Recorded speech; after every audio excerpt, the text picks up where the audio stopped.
Hey, what's up guys? Welcome to part 27 of the GTO Trainer. First hand here, we're facing a open from the button, so widest open possible. We're in the small blind with some offsuit garbage, standard fold. Moving on to the next hand, under the gun +2 open, we're in the cutoff of ace-4 suited. I could definitely hear a raise here in order to balance out our 3-bet frequency, well sorry, not frequency, but our 3-betting range to protect our 3-bet value. So that's probably the reason why you could probably go for a 3-bet here. I could also hear a fold here in terms of we're going to have a lot of outkick situations. But then also the outkick situation doesn't come into as much effect because we have such a weak kicker. So we're far more comfortable happily throwing it away in a lot of situations. So I would assume it would be a 50-50 between these two. But I am going to lean towards a 3-bet here, balance out our 3-bet range. But then we get a 4-bet from under the gun. That's just going to be an extremely tight range, so we're just going to fold here at a very high frequency. So it's always going to be a raise. That does make sense. Plan A. So it's a very standard from the facing and when it's a early position open, it's going to be far more of a 3-bet or fold strategy rather than ever trying to mix in some calls. And then as you can see here, so with our wheel suited aces, ace-4, ace-5, solver prefers those in order to balance out our 3-bet range, as they have not only the possibility of hitting their flush, but then also some straights. They have a little bit more board coverage on some low boards that don't really hit the under the gun +2 range at all, because they're far more weighted towards face cards, higher ace highs that could just completely whiff the flop at a lot of occasions. Moving on to the next hand, hijack open when the small blind with some offsuit garbage, standard fold, no real need to break it down. Moving on to the next hand, a very tight strong under the gun open when the under the gun +2.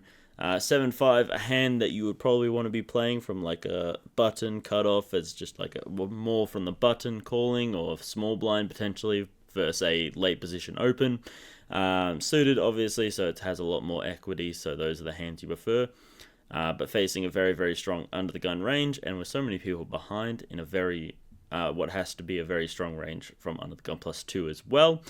It's pretty much a 3-bet or fold strategy, and this falls well within the fold category.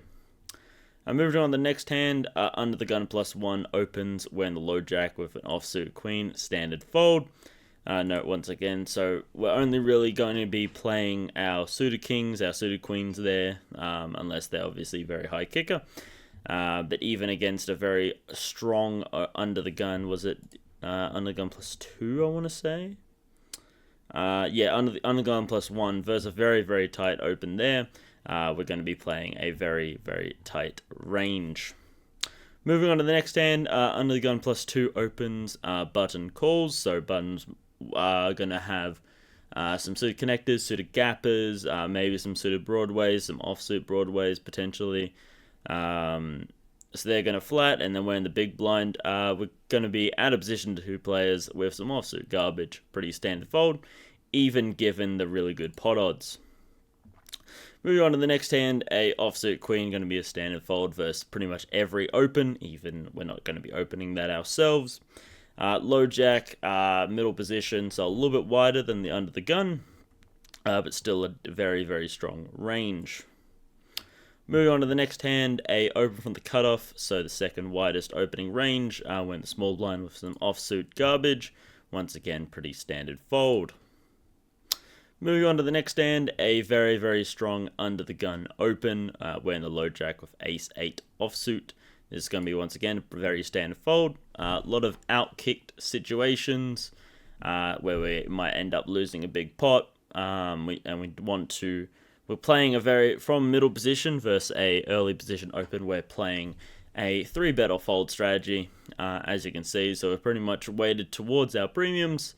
Some suited aces, some suited kings, and even some suited connectors in order to balance out that 3-betting range. But against what's a very strong under the gun range, as you can see on the left hand side, especially our offsuit aces that are just complete garbage that we can throw away due to the lack of equity from not being suited, not being able to hit a flush, and not having our wheel possibility, which is why our ace-5 and our ace-4 suiteds are a raise here. And then we also have ace-8 suited, which is also a raise, as well as 8-7 suited.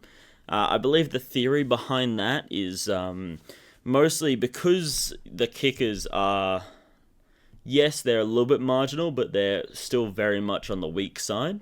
It's far easier for us to avoid getting ourselves into difficult situations and losing a big pot as a result of being out-kicked, for example, because we're far more comfortable with just throwing away an 8 kicker, throwing away a 7 kicker, than we are with throwing away a 9 kicker, a 10 kicker, or a jack kicker.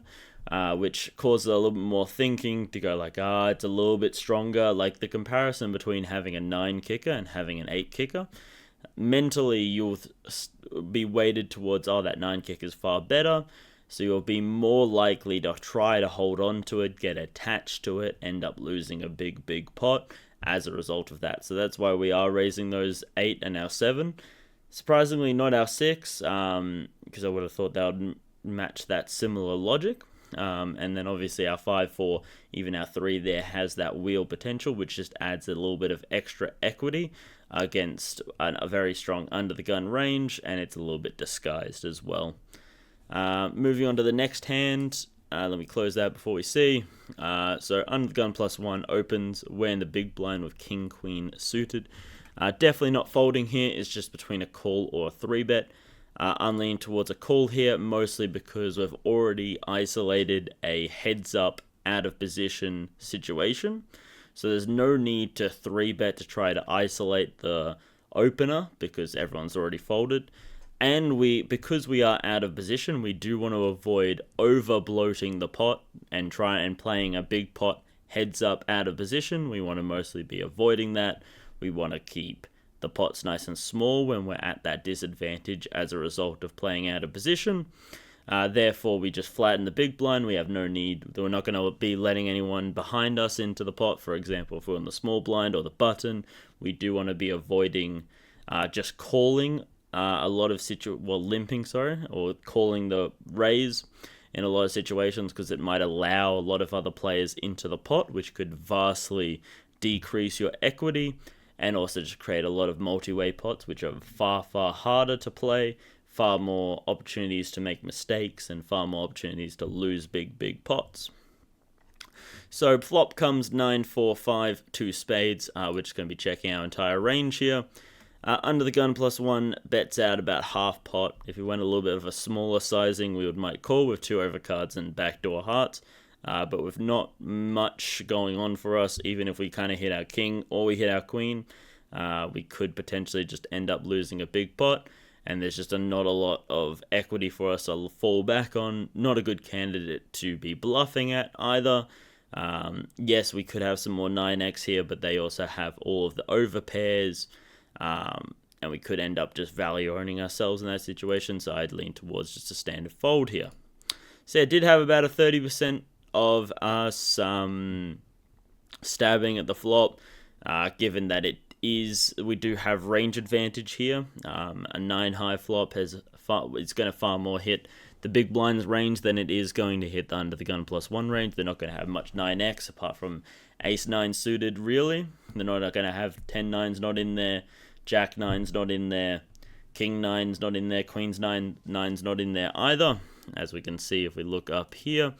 So yeah, under the gun, so yeah, they're going to have, okay, they do have some king 9, and they do have some 10-9 at a very small frequency, pocket 9s obviously as well, 9-8 at extremely small frequency, but we're going to have far more 9x, far more combos of 9x, and then if we go here, so they're saying pretty much all options on the table, but weighted towards more of a fold. I can definitely still hear the call. It is just a half pot. They could just be range betting here. They could still... We're behind pretty much all their range, but, maybe we just don't... The thing that I have is that we just don't really have any clean outs. Like, if we hit our king, we could still be getting out-kicked by ace-king, for example. If we hit our queen, we could get outkicked by ace queen, for example. So we can't sit here and go, oh, we've got 6 clean outs, for example, because those 6 outs could also be hitting our opponent as well. We might not actually have the 6 outs because they might have one of them, so we might be down to 5 outs.